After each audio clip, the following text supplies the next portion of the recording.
ASMR. J'espère que vous allez tous très bien.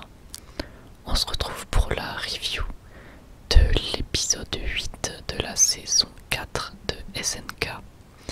J'espère que vous allez tous très bien. Encore une fois, je suis désolé si cette review arrive un jour en retard. J'avais des petits soucis personnels à régler, mais néanmoins elle est bel et bien là. Donc on est sur un épisode de SNK que j'ai vraiment beaucoup aimé. Encore une fois, on est sur une saison qui globalement fait un sans faute, je trouve. Pour l'instant, c'est ou presque en tout cas, c'est vraiment très très bien. J'ai adoré cet épisode. Donc cet épisode se nommait Balle perdue. Et alors qu'est-ce qu'il s'y passe? Eh bien on reprend au moment où Eren affronte Reiner. Reiner qui peine à compléter sa transformation et qui va concrètement se prendre une raclée par Eren en un seul coup de poing, mais Reiner aura tout de même réussi à récupérer Galliard, donc le titan mâchoire, et par la suite Eren va dire qu'il n'a plus d'énergie tout simplement pour pouvoir continuer à se battre. Bon, ce que j'ai trouvé un petit peu bizarre, c'est qu'il ait réussi à se faire prendre le titan mâchoire, mais à part ça, je peux comprendre qu'il n'ait pas la capacité d'affronter Reiner dans l'absolu. C'est vrai qu'il s'est beaucoup transformé. Mais en tout cas, voilà, c'est le seul truc que j'ai trouvé un petit peu plus étrange. Mais à vrai dire, le cœur de l'épisode, ça va vraiment être à partir du moment où on est sur le dirigeable. Donc on a Eren et Mikasa qui vont remonter sur le dirigeable. Et Eren va, on va dire, s'engueuler, enfin plutôt en tout cas Levi va être très en colère face à Eren, puisque visiblement ce n'était pas prévu que le bataillon agisse dès maintenant, et c'est visiblement Eren qui a dû précipiter les événements, ce qui a fait que aujourd'hui Eren a agi en ayant toute confiance en ayant toute la confiance du bataillon, plutôt en ayant confiance en ayant confiance envers ses camarades. Il savait qu'ils allaient venir, mais eux évidemment ont connu des pertes, etc. Donc ils sont très remontés face à Eren, et Levi va dans une scène tout simplement frapper Eren. Et voilà, tout simplement. C'est vrai que c'est une scène qui m'avait un petit peu marqué parce que on se dit c'est bizarre quand même. Moi je pensais qu'ils étaient vraiment dans la combine et que tout était entre guillemets prévu. Mais au final ils ont perdu 6 hommes et ça a effectivement grandement remonté Levi tout simplement, et même tout le bataillon d'exploration. Même s'ils sont globalement tous contents d'avoir remporté cette bataille. On a d'ailleurs cette scène assez émouvante où Connie va enlacer Sacha et Jean pour leur dire que même si ça paraissait égoïste, il était heureux que ces deux-là en particulier aient survécu, parce que forcément ils se connaissent depuis des années. Et voilà, tout simplement.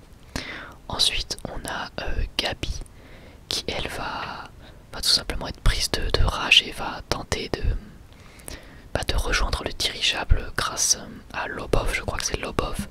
Elle va abattre Lobov et utiliser son équipement tridimensionnel pour pouvoir rejoindre le dirigeable. Donc elle a prévu d'y aller seule, mais Falco s'est accroché à Gabi et va donc la rejoindre dans le dirigeable. Une fois dans le dirigeable, Gabi, armée d'un fusil, va pointer son arme vers Sacha et lui tirer dessus tout simplement. Donc ce qui va malheureusement la tuer. Et juste après, c'est vraiment une scène très particulière, puisque c'est juste vraiment une fraction de seconde après que le bataillon réalise que ce sont des intrus au sein du dirigeable, et donc ils vont commencer à les rouer de coups. Et à ce moment là on comprend que les deux se font totalement capturer. D'ailleurs le pauvre Falco, moi c'est ce que je me suis dit, c'est le pauvre Falco, il est toujours entraîné dans des sales histoires alors qu'il n'y est pas spécialement pour grand chose. En tout cas il est encore entraîné là-dedans, il a pris des patates gratuitement.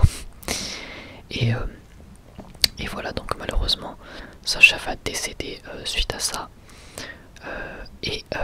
On apprend également dans cet épisode que visiblement Sig était dans la combine.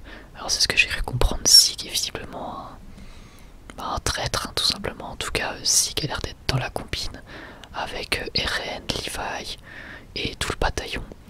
Alors j'avoue que ça j'ai pas encore tout à fait compris pourquoi. J'ai pas totalement saisi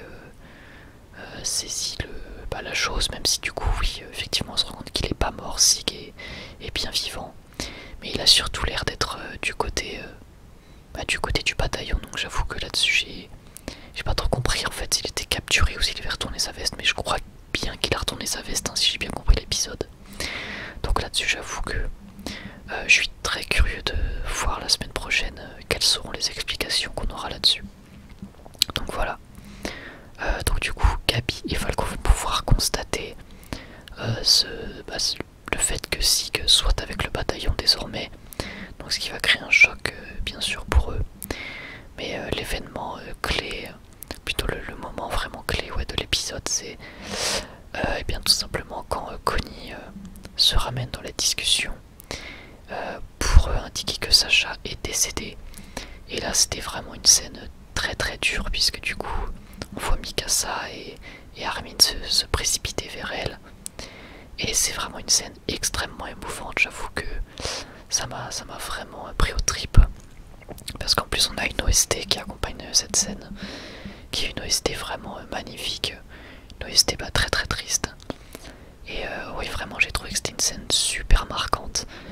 Et c'est clairement ce qui en fait un épisode grandiose. Et j'ai vu que tout le monde avait tendance à détester Gabi désormais, vu que forcément elle a tué un personnage auquel on était extrêmement attaché, le personnage de Sacha. Donc c'est vrai que ça fait vraiment bizarre, mais voilà, après c'est un peu l'attaque des titans, hein, donc il faut s'attendre à ce genre d'événement malheureusement. Mais voilà, ça m'a vraiment grandement marqué et j'ai plein de questions en tête pour les prochains épisodes. J'ai hâte de voir ce qui va se passer. Et voilà, tout simplement, donc c'est une review assez courte au final, mais je pense pas avoir grand chose à dire de plus, puisque voilà, j'ai fait le tour en disant que c'est un épisode émouvant et avec d'excellentes musiques, une très bonne animation. Les chara design sont vraiment toujours au top. Et voilà, globalement un épisode que j'ai surkiffé. Donc n'hésitez pas à me dire ce que vous avez pensé de l'épisode dans les commentaires, et si vous avez été ému par cet épisode. Mais je pense que oui, il y en a plus d'un d'entre vous qui a dû être ému par cette scène tout simplement. Donc voilà, n'hésitez pas à me dire ce que vous avez pensé de l'épisode. Et puis moi je vous remercie de m'avoir écouté, je vous remercie encore une fois pour vos pouces bleus et pour vos abonnements. Et moi j'ai plus qu'à vous dire à la prochaine, prenez soin de vous, bye tout le monde.